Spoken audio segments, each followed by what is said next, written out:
Thank you, folks. So I guess we'll get started. So this is a 2022 year in review. For the crime that took place, we want to talk about what occurred last year and talk about what we're doing going forward. Slide. So first, I'd like to introduce the deputy chiefs behind me.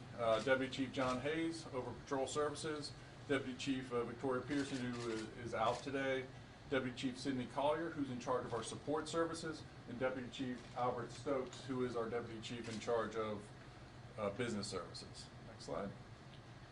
This is the rest of the team. Major Sybil Elamine is my Chief of Staff.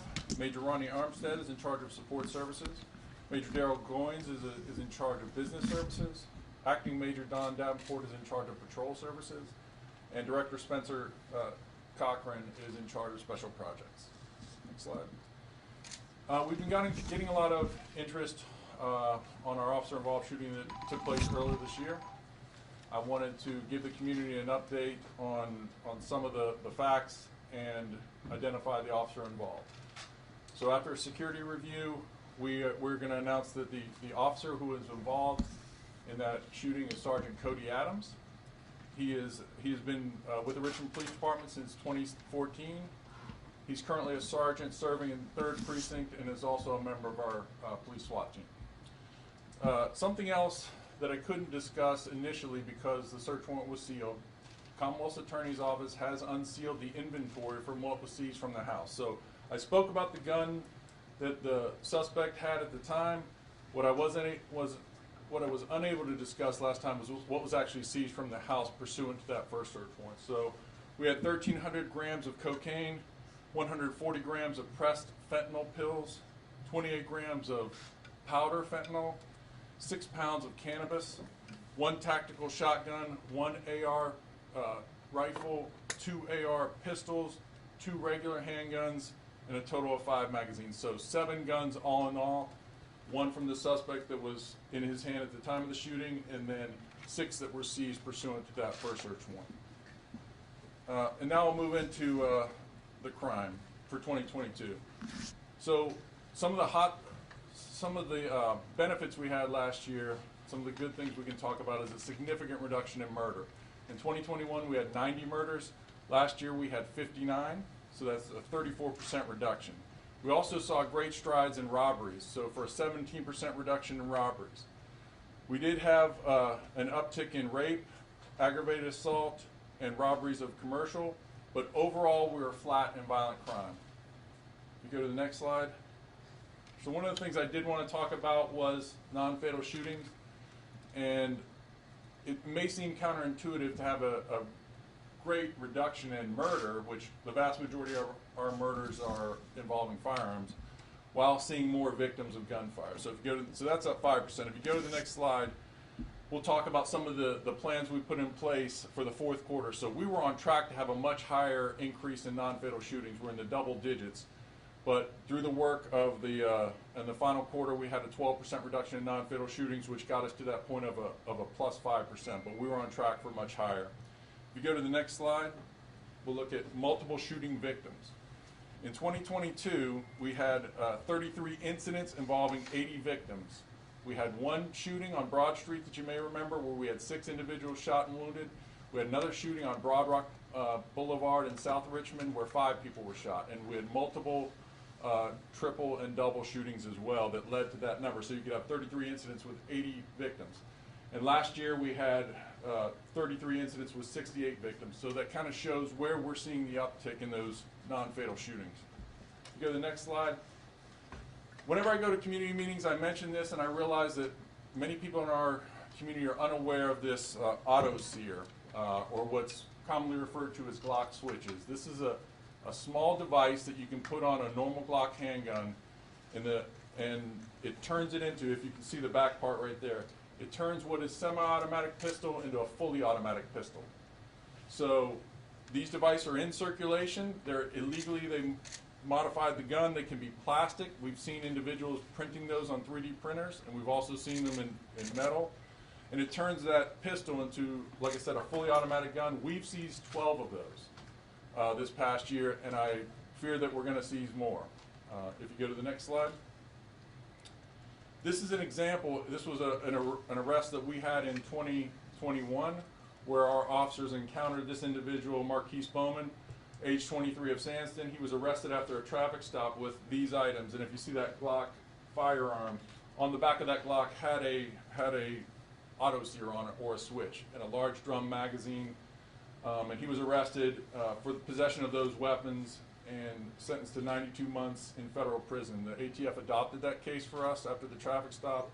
And it's just a good example of the type of firepower that is on our streets and how we addressed it, and a good result. So next slide. So our violence reduction efforts, I've talked about this previously in the summer. We were tasked with coming up with a plan from June 1st to September 2nd for violent crime interruption for the summer. We focused on key areas. We broke the city down into 29,000 micro areas from 1 to 3 blocks, and we looked at 5 different crimes that we believe were indicators of murder. So we looked at obviously murder with firearms, shooting into occupied dwelling, shooting into occupied vehicle, robbery shooting, and aggravated assault where a person shot non-fatally. And when our crime analysts looked at that data, they rank ordered all of these 29,000 blocks and came up with the 25 hottest blocks. And we spent a lot of resources there. The majority of those locations were in Creighton, Wickham, Fairfield, Hillside, Gilpin, and Mosby, Belt Atlantic Apartments. And when we focused on those individuals with a 3-pronged process, we saw in the greater, the biggest dip we had was in First Precinct. When we focused on those areas, 19 of those locations of the top 25 were in First Precinct. We saw a 73% reduction in murder, 27% reduction in murder in these specific neighborhoods. In the Belt Atlantic Apartments, 33% reduction, and an overall homicide reduction in the city. We saw the after effects of that for a negative 54% just during that time period. So we think that's what catapulted us into having a better year this year than we did in 2022. Next slide. So this is a tip that we received from the community where we had some of our 3rd Precinct's officers got a call for what is a temporary setup in a business where people were selling cannabis. When the officers went there, they found what was essentially an open-air marijuana shop, obviously illegal. 167 pounds of cannabis was seized, 7.5 pounds of mushrooms, thousands of edibles, that's obviously THC edibles, $65,000 in cash, and a total of 9 weapons. And you can see the hardware that was seized from there. So these are individuals who are selling large amounts of illegal drugs, and they have to have weapons to provide security for that. So that investigation's ongoing, but that's another good example of just getting a tip from a citizen and us following up on it and making that good arrest and that seizure. Next slide. You can't talk about our violence crime plan without discussing the detectives of Operation Red Ball, or the SVIU. And from this year, I want to just talk about some of the cases, or the stats. So 235 felony arrests, 167 misdemeanor arrests, 111 warrants, and 338 firearms seized. Now, that's an important number, because if you go to the next slide, you'll see why it is. We have 8 detectives in that unit. They accounted for 32% of all the guns seized by the Richmond Police Department last year. We had a total of 1,047 guns seized citywide, and during Red Ball, 338 of those were seized. This is a good example of great detectives leveraging technology, working with members of the community to get information, and really doing a yeoman's work to make our city safer. Next slide. But it's not all enforcement. One of the things we recognized in 2020 in First Precinct was we were seeing an increase of domestic violence, escalating domestic violence. So we would go back to the same address time and time again. It may start as a simple assault, end up as an aggravated assault. So we created a unit with these 2 officers, Officer Alexander and Officer Hall, called the Divert Unit. They review reports from domestic violence every morning, look at those cases, arrest offenders who are outstanding warrants, follow up with the victims to see. They have partners with all kinds of nonprofits to help those victims of those domestic violence situations. And we've been able to reduce domestic violence in First Precinct by 10%. And in that specific sector, 113, where they're based out of, it's been 44%. That's where we're seeing it. The same addresses, the same. Next week, we're seeing the same kind of crime that was escalating. We tried to interdict it. We're looking to repeat that citywide and build on that as our staffing grows. Next slide. The negative part about our crime for 2022 is property crime. So when you look at it, we had an 87% increase in arson, 22% in larceny, which includes theft from buildings, motor vehicles, and motor vehicle parts. Auto thefts were up 22%, burglaries up 12% for an overall property crime increase of 22%. And if you go to the next slide, what's driving that more than any of those, not just percentage-wise, but sheer number of crimes, is this, theft from motor vehicles. So you look at, that's by far our biggest crime. So in 2022, we had 2,362 items stolen out of cars, and that's a 39% increase over the 2021 total of 1,694. If you go to the next slide, this is the most concerning part of it. In 2022, 714 firearms were taken out of cars, which is a 73% increase over the previous year of 413. In the vast majority of these cases, there are multiple, or these cars are unlocked, left unsecured. Sometimes the guns are even left in plain view. So that number is totally unacceptable for us. It's what we're going to have to ask our community to really be cognizant of, to not leave your guns in the car, to at least lock them up and then secure them. Obviously we believe the Second Amendment's a right for everyone, but it's also a responsibility when you own a firearm, because those 714 guns, just by the very nature that they were stolen, ended up in the hands of criminals. Next slide. This is where these theft from motor vehicles are coming from the firearms. You can see right there, based in Shockoe Bottom, also Old Town Manchester and Manchester, Scott's Addition. What those places have in common for us is that's where our population growth in Richmond is occurring. So we have apartment buildings going up in those neighborhoods, more people coming from outside that maybe don't understand what they need to do to live in a city environment. And I can't stress it enough, when we talk about community policing, part of that is we need the community to listen to us when we stress how important it is to secure your weapons. Next slide. The other driver we've seen is catalytic converter thefts. We've talked about that ad nauseum, and now this is something that I can tell you that the community has done a really good job at, and some of it's really hard for us to defend against. But we did see an increase of 691 over 553 last year for a 25% increase. You can see the heat maps of where those are occurring as well too. In the next slide, I'd like to talk about. I want to take this opportunity to thank Officer Jeff Urban from 2nd Precinct. When we were talking about this problem, that's him right there. He had done some research and found that there were programs around the country where police departments were painting catalytic converters, different colors. So the recyclers would know, it's very hard to tell if it's stolen because there's no VIN on it, but the recyclers would know if it were painted a certain color, where it was stolen from, and that it was stolen, and they can say no to it. And we've even had video evidence of people going up under cars, seeing it painted, and then deciding to not steal that, thinking there's going to be something to it. So we had we partnered with Mark Smith of Midas, and one of the things we wanted to track was from January 1st to October 31st, we were averaging 70 catalytic converters stolen per month. After this campaign, we saw that drop to 25 per month, and we're holding steady at that. So we want to keep that message out there. Mark is still painting catalytic converters for people, and you just have to make an appointment, and we think that's a good way for us to try to mitigate some of these thefts, which are really organized. And these are some of the partners we worked with on that media campaign. So Ashland Police, Chesterfield, Colonial Heights, Hanover, Henrico, Midas, Napa, National Insurance Crime Bureau, obviously RPD, the University of Richmond Police, VCU PD, and Virginia DMV, and of course Virginia State Police. And like I said, this is another crime that's driving it. Motor vehicle thefts, 943, up from 739 for a 28% increase. Almost all of our, I can't even think of on a hand of how many cars are hot-wired in Richmond, or they are almost all stolen with keys. Either the keys are left in the car, the keys are stolen from some other situation, or the car's left running. So another thing we're asking from the community is for folks to be mindful of the car. Don't leave it running in the morning. Certainly don't leave it unattended when you run into a store. That's how thieves are getting these cars. Next slide.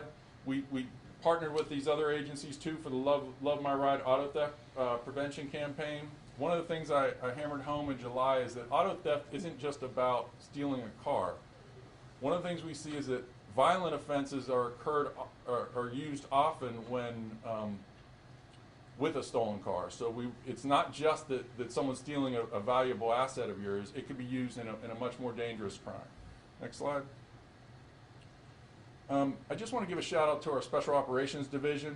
Last year we had 47 events planned and were safely executed in the city of Richmond. Anything from marches to parades to the marathon and other races. And that's all done by a very small group, organized by a very small group within the Special Operations Division with support from Richmond police officers in patrol and detectives who have to come in on their day off to support these events.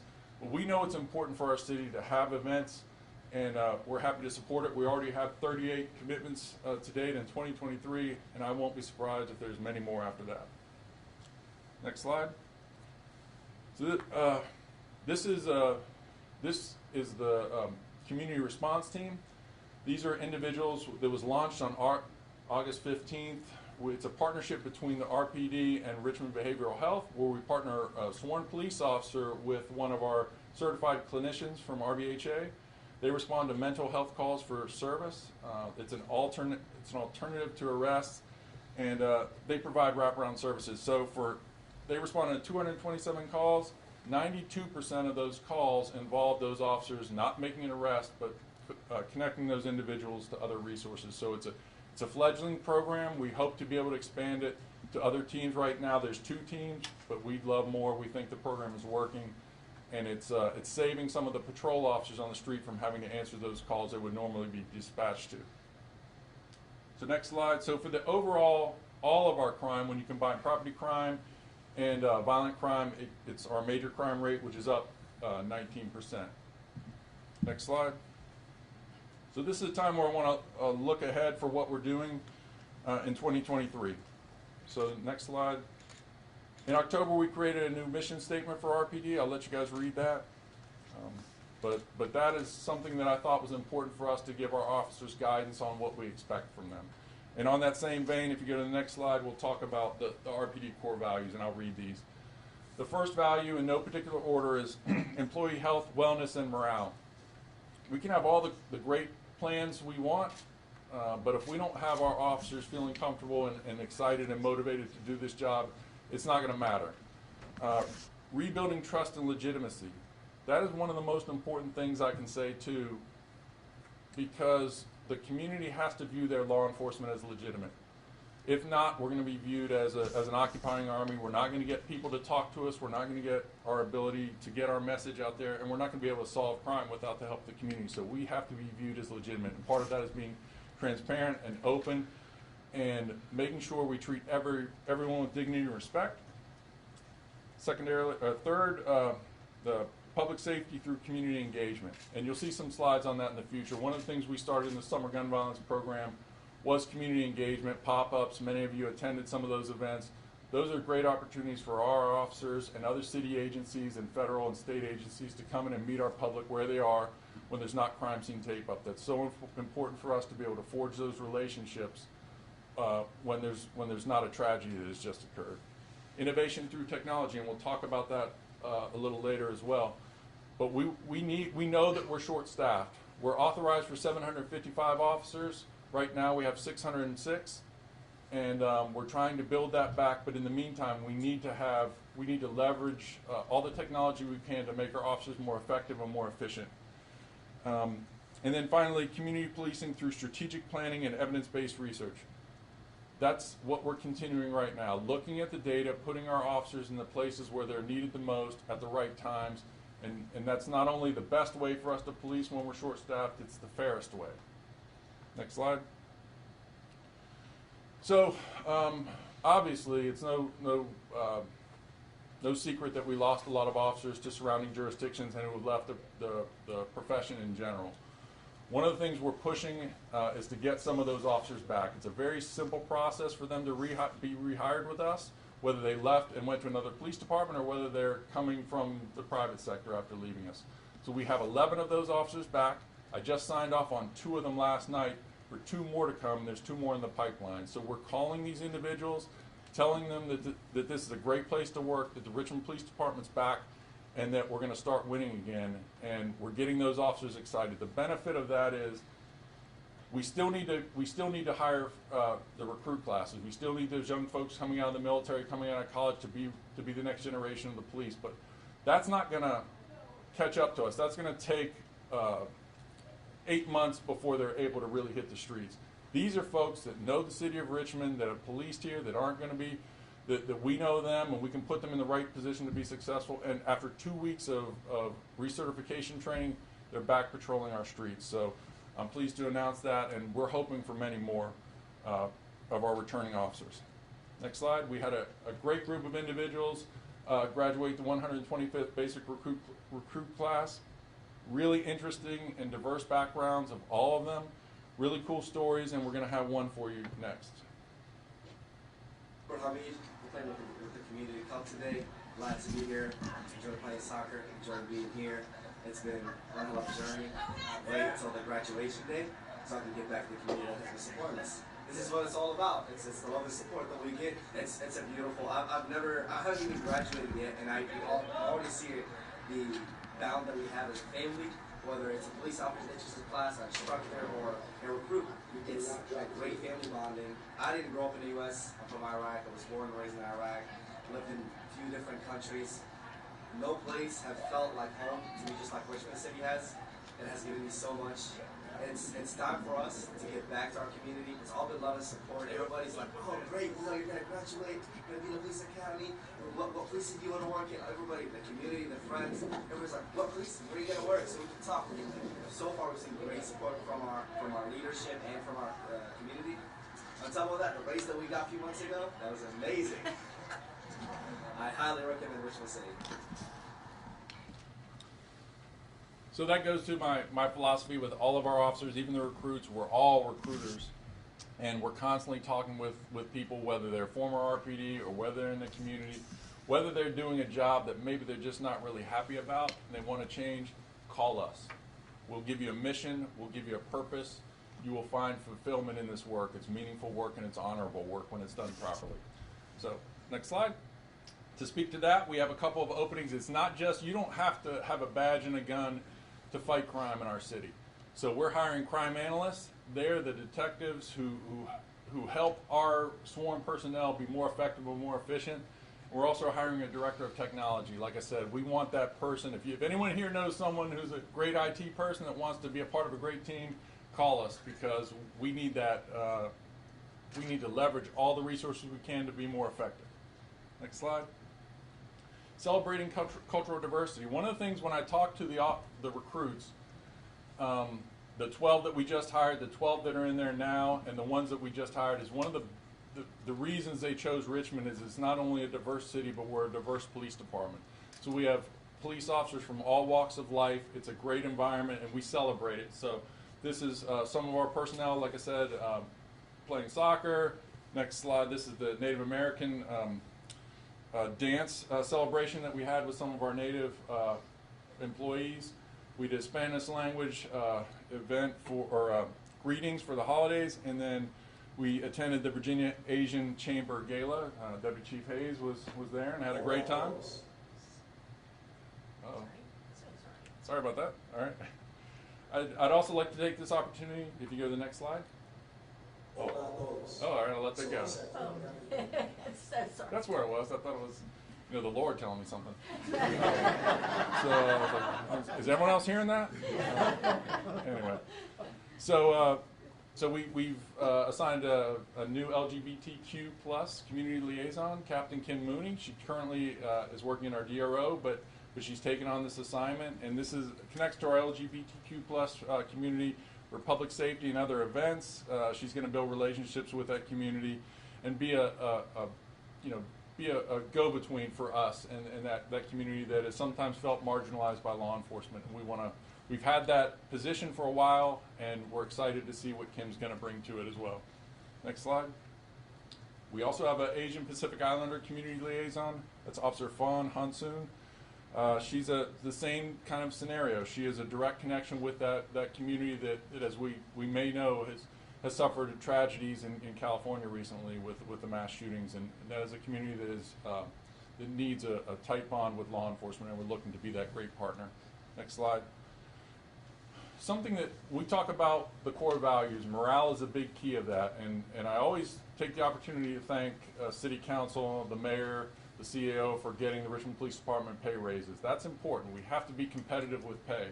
But more than that, we have to acknowledge the great work that our officers do. Sometimes in law enforcement, as leaders, we're trained to look for the mistakes and find those times where they messed up, but it's also important for us to acknowledge when they're doing something great.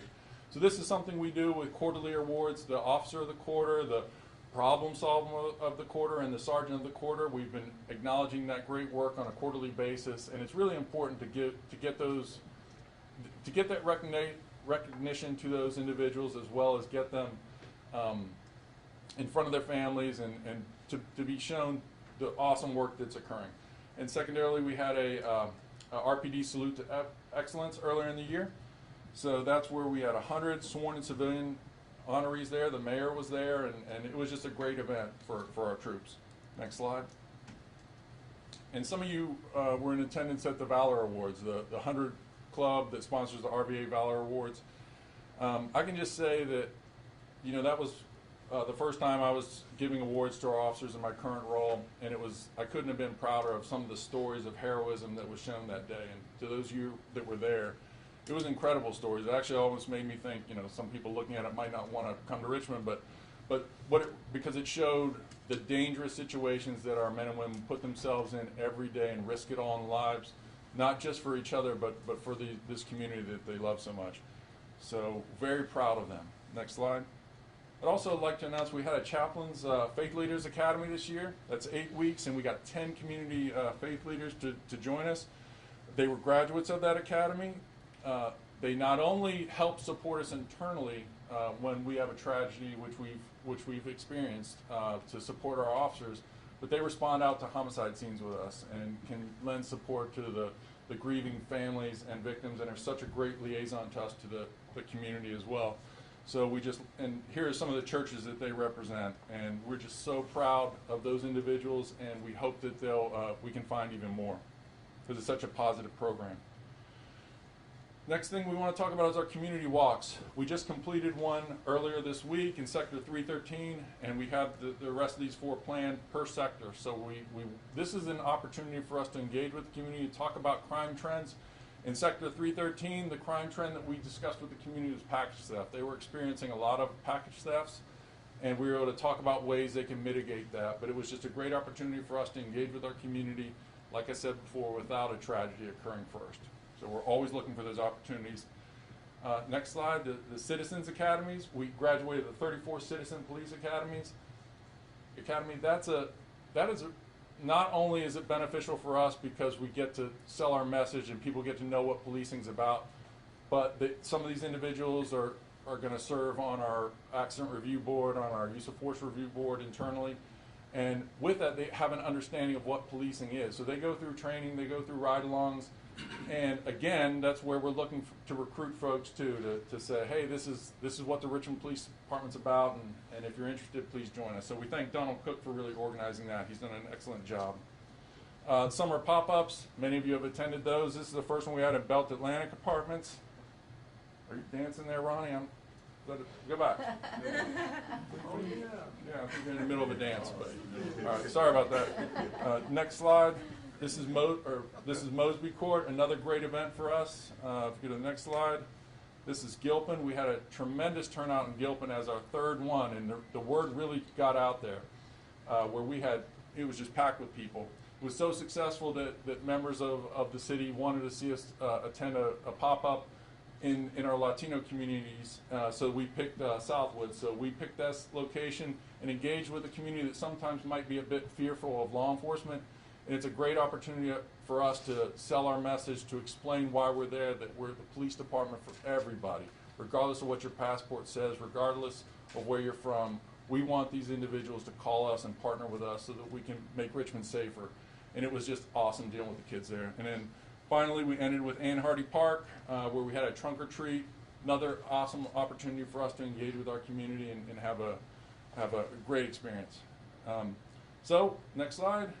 We have the next one coming up. We wanted to get past the cold. We're going to do it March 30th, 5 p.m., Mount Olivet Baptist Church. Bishop Husband was nice enough to let us use his parking lot.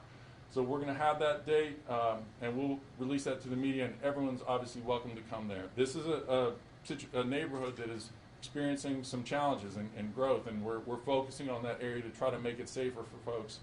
And we're looking, we're looking to just start that back up, and we'll continue that on a monthly basis going forward, and we'll make sure we keep everyone in the loop on that. Next slide. So I'd like to talk a little bit about the strategy that we've been discussing. So it's a three-pronged approach of focused deterrence. Every time I go to a community meeting, I ask people if they know what a hotspot curve is. And some people are saying, oh, I see that on my phone on the active calls for service, but I never knew what it was. Well, what I always try to explain to them is a self-generated hotspot visit. So like I said, we've identified the hotspots in the neighborhoods. We have these officers mark out there for 10 to 15 minutes. Studies have shown that it deters crime. The criminals see the officer out there in these challenging neighborhoods, and they move on. But something else I'm really interested in is that the good folks get to see our officers in these communities and feel safer. There's a big part of, whenever I talk to communities, the numbers, their eyes glaze over. It's how they feel about whether or not they feel safe. So this is another tactic that, number one, is measurable. It's something we can set goals for, where there's no negative to it. Like I can tell you that I'll never set a goal for traffic stops for our officers. I'll never set a goal for arrests or gun seizures. We know where that can lead if we start making those goals. But our sector lieutenants can give goals to our officers on where they want them to mark out in these events and deter crime. So part of that is the steady blue lights. All of our officers that have now some of them don't accommodate that tactic anymore, but you should be seeing blue lights, the steady blue lights on as our officers are patrolling. Those lights have been shown to be visible for up to 2 blocks and can really create a sense of security for those around it. We're doing outdoor roll calls. That's where we take our normal meetings that we have in the building and take it to a hot spot where we're experiencing crime. So we have those officers do the same kind of meeting. They're talking about the crime trends from the previous night. They're talking about their assignments. They're giving out their vehicles and beat locations while they're in the community. So again, it's that opportunity for us to connect with folks, and it creates that sense of security. And we're doing more traffic enforcement. We'll talk about that a little bit later. And there's nothing better as far as deterrent strategies and mobility than having officers on horses and having officers on bikes. And that's something that we want to keep getting back to as the weather gets better. And I know people love that. One of the things that the secondary part of the strategy is focusing on these sticky areas where crime has been consistent over years, and it's called Place Network Investigation. Through the Public Safety Partnership, of which Richmond is a part of, myself and Major El-Amin took some training in Denver, Colorado, where we talked with police departments from around the country who have implemented this strategy. And it's finding these historical places where the crime keeps occurring year after year and trying to figure out why it's staying there.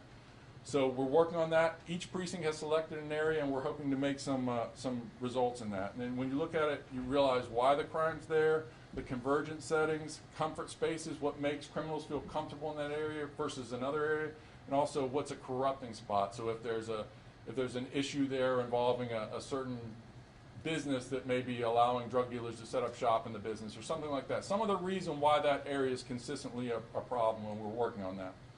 And finally, looking at finding those other stakeholders with collaborative ways to work through different community events and multi-sector investigations. So, I'm sorry, if you go to the next, where are we at?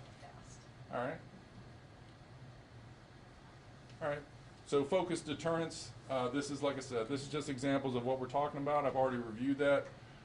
And like I said, these areas are located based upon crime analysis. So it's based on those 4 things we talked about, and we identified those 40 locations throughout the city, 10 in each precinct. Next slide. And here's the slide for, Place Network Investigations. It's based on our approach. It's 4 city locations. We collaborate with other partners, and it's been shown to sustain crime reduction if it's done properly. Next slide. We talked about the use of technology. So license plate recognition is a technology that we've deployed this year that we're already seeing good results from. The company that we utilize is called Flock Safety System. It delivers unbiased investigative leads. It helps solve all kinds of crime that involves a car. And we currently have 36 cameras right now. And our officers can use their city-issued cell phone, get alerts of stolen cars. It can give us alerts on Amber Alerts, where a missing child may be. And then also our detectives can utilize it after an incident occurred to see which cars have left the scene. So it's a really valuable tool and a force multiplier for us, and it's a part of our strategy by leveraging technology to fight crime. Next slide. Another part of that is we went live with our NIBIN machine. So the Richmond Police Department, in partnership with the ATF, has a NIBIN machine where all of our firearms are tested. 1,611 firearms have been tested since its inception.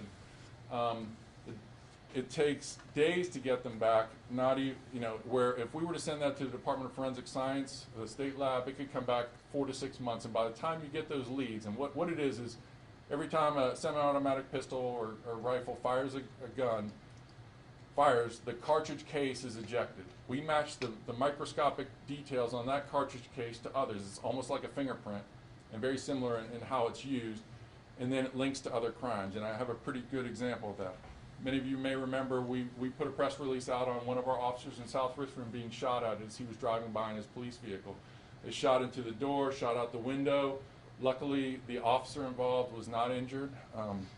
And later, 4 minutes after that incident, there was a significant crash involving Kevon Johnson, maybe 4 miles away.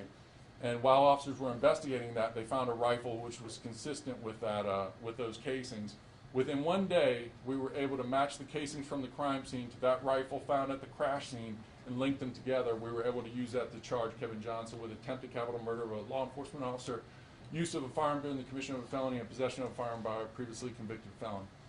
And like I said, we had some leads on that, but the video can be grainy. There's other things that maybe didn't quite match up, but we're able to put that rifle in at that original crime scene, then 4 minutes later at the crash site. So that is just a perfect example, and there are many others I could go into. The benefit of NIBIN is only in as timely as it is. So we need quick turnaround on those cases, and with our own NIBIN machine, we're starting to get that. I mentioned the National Public Safety Partnership. So some of the things that we're doing with that, that is a program from the Bureau of Justice Assistance. Richmond was selected out of several cities in 2021 to be a part of it. We travel across the country to go to other police departments to learn how they do things. We have subject matter experts come to Richmond to help us. Some of the things that I've asked them to do is conduct a non-fatal shooting review. So they brought in 5 subject matter experts from around the country to evaluate our non-fatal shooting team. That's obviously where we saw the increase this year. And 99% of all non-fatal shootings are just attempted murders. It's just luck that they didn't die, or the skill of a surgeon in one of our great hospitals. But the intent is the same. So we wanted to see how we could better put our detectives in the best position to be successful in those specific investigations, and we're seeing results with that. We also had a crime analysis assessment. I can't tell you how important it is for us to look at our data to make sure it's timely and probative. And we're seeing that we got an evaluation for that, and we're going to start making some changes based on those recommendations. It was very helpful. The other thing we're asking for is an assessment of our IT infrastructure. That's on the list. And the reason I've asked to do that, and we talked about it publicly, we want to stand up a real-time crime center in Richmond. I think that's going to be a great tool for us. It's very complicated, but some of the things we learned from our PSV visits to other cities who have already gone down that road is they said, make sure you understand how your infrastructure works, because you could be buying these programs from companies that are going to sell it to you, but you may not have the IT to support it. So that was a great example of not wasting the taxpayers' money on a program that we can't support before we know what we can support. And finally, we've had 5 peer exchanges. I mentioned I went to Denver with Major LME. We went to Cleveland. We went to Phoenix. I think we went to Charlotte and maybe one other city, but but we get to learn from our peers in other cities. We don't have to reinvent the wheel to be successful, and I think that's what we're learning. And we have another 2 years in PSP, and we know we're going to make the most out of it. Next slide. So these are our traffic checkpoints. We had 8 safety checkpoints in 2022.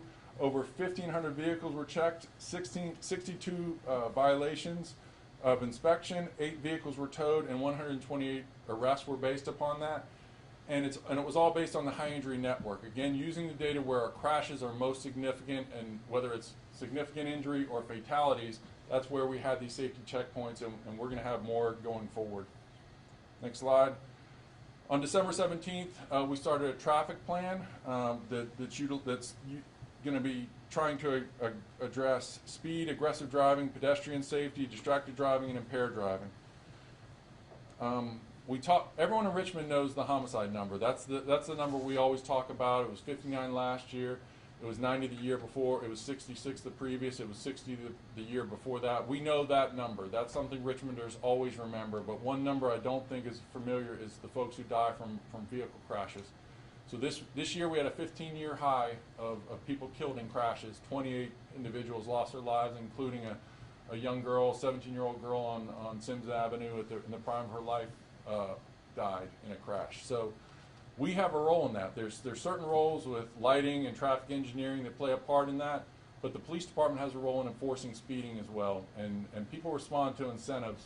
So it's important for us, and that's why we started this plan, to try to make sure that our officers who are radar certified are back out there trying to address some of these. So since it started, hold on, let me just work up this. Since it started, 348 speeding tickets have been written, and it started on December 17th. 2 weapon charges, 3 firearms seized, 14 warrants,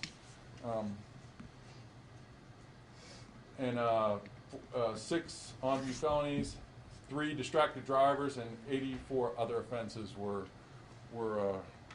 identified in this short time. It's just a little bit over a month, and we're already seeing those numbers. And it's mainly functioned by the Special Operations Division, but also every precinct is contributing as well. Next slide. Again, I mentioned this earlier, 28 collision fatalities in 2022. This plan was based upon that analysis. We looked at the high injury network. We also looked at where our fatal crashes are occurring, and also where the citizens are complaining about speeding. So we have a top 10 list for all 4 precincts, similar to the gun violence plan. But this is based upon speeding, and it's using data, but it's also using input from the community and from our city council folks who are representing their community about where they're seeing speeding. So if I have one call to action for the community, I just got to say this, and I think it came through earlier, but I hope it's obvious. We need to lock our vehicles in Richmond. We say it all the time, but locking your vehicle is the best defense against someone stealing any property of yours. And we're begging our community to stop leaving guns in cars, whether it's locked or unlocked. Even if you lock the glove box, people can get into it. The Second Amendment's a right. It's also a responsibility. So we expect people, if they have their guns, to treat it with the responsibility that it requires. If you see something, say something. And again, what I'd ask from the community every time I talk in front of people, there are people that you may know in your life that want to start a different start, that may be bored in their current job. Maybe you're a reporter who want a different experience in life. We're hiring, and we need great people. And like I mentioned earlier, the Richmond Police Department is a diverse agency, not just racially and ethnically and all that. It's also diversity of ideas, and it's a fun place to work, and it's a great working environment. And we would encourage anyone who has an interest to come do a ride along with our officers. We've started that back up. Since COVID, we had to curtail it a bit. That's the best advertisement I can do. It's not what I'm saying about the Richmond Police Department. It's you getting to experience it yourself as a passenger in a patrol car with one of our great officers. So that's what I've got, and I'm happy to take some questions. Henry? Just 2 questions. One, can you update us on excuse me, the shootings from yesterday, kind of stand on those unfortunate events, and then also on technology. I know you talked about the license plate readers, but did I also hear at a meeting recently that you all are maybe going to invest in technology for sound, so you can maybe triangulate gunshots. Could you maybe talk a little bit about that too? Sure. Well, first for the updates of the shootings, we have one homicide on Maury Avenue where we have 2 individuals that were suspects in that case, shot an older male while he was leaning into their car. That was 3400 block of Maury Street. And then last night, right off Forest Hill on Belmont, we had a shooting. The first one is classified as a murder at this point. The second one is classified as a non-fatal shooting and a death investigation. It still needs more investigation before we can tell the legality of that specific shooting. But the person who was injured in that shooting is in stable condition, but still life-threatening. And then just on the sound technology? Sure. What you're talking about is gunshot detection. So there's plenty of companies that are doing that, and we're exploring that space. It's a very expensive technology, but I can tell you when I talk with folks, the frustration they have of saying, I'm hearing gunfire, but we can't exactly pinpoint where it is.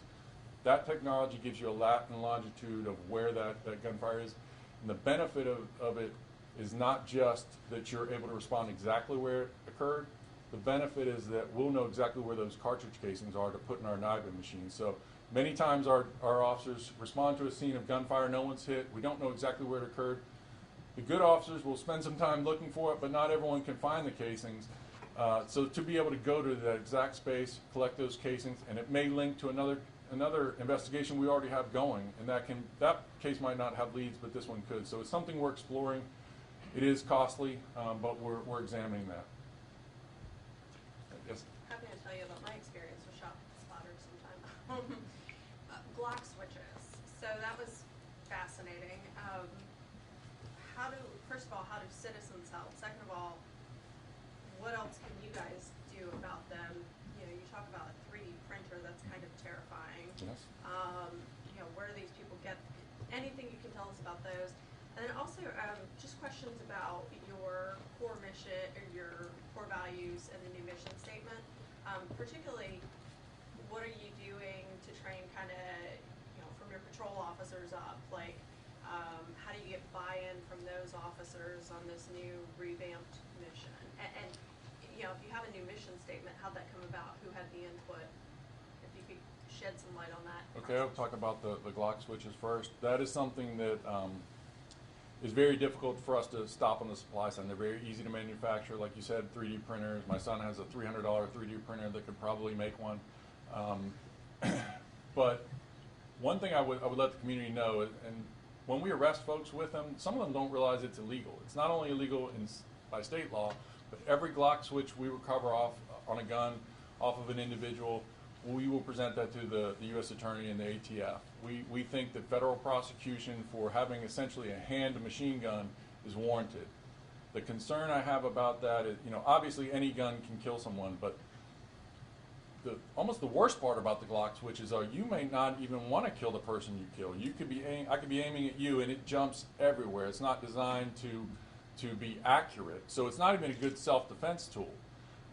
So it's you know, I have no sympathy for people who put that on their weapons, and if they're caught with it in Richmond, we're gonna charge them statewide, and then we're gonna refer them to the U.S. Attorney for evaluation, because I think that it's such a problem. You get innocent people killed, and you know, I don't know why it's even able to work on Glock. I would hope that they would manufacture something to stop it, but it exists, so we have to deal with it as it is. And it's important to note too that it's not just we can charge you with possession of a machine gun just with the auto sear, with the Glock switch itself, without a gun. That is the machine gun. So we will charge people who have that in their possession even without it being attached to a Glock. So that's important to note. When you talk about the mission statement and the core values, that was important to me when I came in. That's something traditionally the RPD has done. I can tell you that there's been no pushback from our officers. We included them. Obviously the command staff collaborated on that for weeks. We brought in our Grace, my administrative assistant, was in the room with us. I wanted her perspective because she has a good perspective on policing, but also just the average citizen.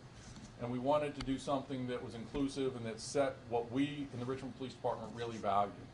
And I can tell you the feedback I've gotten from the officers is they want to know what success looks like. They want to know what their supervision wants of them. And That was something that came loud and clear from them to me, and that's why it was so important to me to get that out within a couple weeks. Has there been training for those officers? Like, okay, here's what our core values are, and here's what, you know, core value 1 really means in real life? Yes. Well, we use examples of that. I do a weekly email to the troops. The other thing they wanted from me was more communication about what's going on in the organization. So I always look for those examples of it. When someone gets a great hit on a Glock switch, or I'm sorry, on an LPR, when they find a stolen vehicle that way, I'll note that in my weekly email and say, Officer so-and-so caught this person, great use of technology. And then I kind of shame the ones who aren't up to date on how to use Flock, because it's available to all of our officers. Every officer's issued a smartphone, and it's just a matter of putting that app on the phone. We have a train the trainer that is more than welcome to meet with officers to train them how to use it and how to use it within our policy. So that's how we do it. We're constantly talking about it. We give examples in those emails, and it's pushed out through the roll call. So understanding what's expected of them is something I think they've really latched on to in the last 3 months. Sorry, Flock is new this year? Yes. Chief, what would you say had the biggest impact on pushing the number of homicides down last year? Well, like I said, I think that analysis, it started in the summer. We were on track to have another really bad year, so that's why the initiative was started, and myself and Major Alameen were put in charge of it.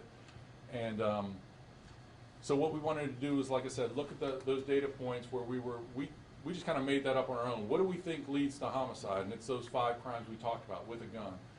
And we wanted to know where they were occurring, and we did it not just for this past year, because sometimes that can be movable. When we went with our crime analysts, they said the best practice is to go back 5 years.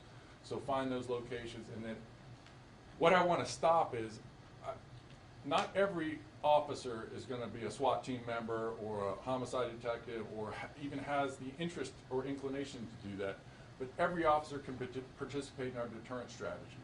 So that's what I think, putting those officers in those hot spots at the right time of day, on the right days of the week, we think that made a difference. So that's why we wanted to continue it. The way we tweaked it, though, was to give every precinct buy-in. Like I said last time, the majority of those locations were in first precinct where we saw the greatest reductions. We didn't see the same reductions in the other precincts, so we met with the inventor of the hotspot curve, a guy named Dr. Coper, who works out of George Mason, and PSP set us up with him. We reviewed our plan with him. He's a nationally recognized criminologist, and we talked through our plan about, you know, how we're going to utilize these deterrent strategies, and he reviewed it, had some notes for us, some very minor tweaks, and we went forward with it. In 90 days, we're going to meet back up with Dr. Coper and really kind of talk about what we're seeing in the near term. So. Chief, you spoke about people stealing weapons from cars. Can you tell us the ratio of juveniles doing that versus adults? And then also, other question on arson, up by 87%. Are you seeing this in one specific area, spread out throughout the city? If you could explain that more, that'd be great. Sure. So I'll talk about the arsons first.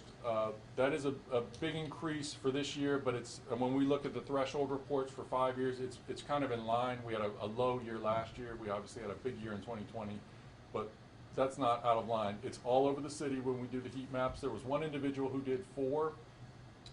That was a juvenile that we caught. But the rest of them seem to be trash cans or cars, and it's spread out throughout the city. I'm sorry, what was your first question? The first question was about the ratio of juveniles to adults stealing weapons from unlocked cars. Very challenging for us to. The other thing I failed to mention on the challenge for us with theft from motor vehicles are, it's a very hard crime to solve, and it's a very hard crime. Our officer could be sitting right next to someone. If we have one of our young folks walk up to a door, open it, pick something out of it, a computer bag or whatever, and walk off, he could be committing a crime right in front of us. We wouldn't know it because he didn't smash the window, and nothing would look out of place. So when we see those, so the true answer with that is there's many of those cases that go unsolved, so we don't know who's actually doing it. But when we look at the videos from Ring cameras and from the other surveillance videos, what we generally see is groups of young folks walking up and down the street, pulling on every door handle.